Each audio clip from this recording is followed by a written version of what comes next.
Natagpo ang palutang-lutang ang mga rocket debris kahapon sa karagatang sakop ng bayan ng Sanchez Mira sa probinsya ng Cagayan.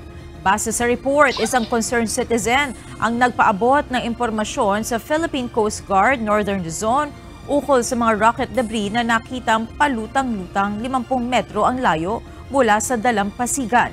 Agad namang nagsagawa ng verification ang mga otoridad, kung saan natuklasan na isang fiber-plated material ang bumagsak na rocket debris. Hinihinalang bahagi ito ng pinalipad na rocket ng China noong nakaraang buwan, batay na rin sa nakitang Chinese characters na nakasulat dito. Nauna nang nagpalabas ng abiso ang Philippine Space Agency kung saan inalerto ang mga kaukulang mga ahensya upang bantayan ang kanilang areas of responsibility para sa kaligtasan ng mga sasakyang pandagat na posibleng pagbagsakan ng debris mula sa inilunsad na Long March 597 rocket ng China.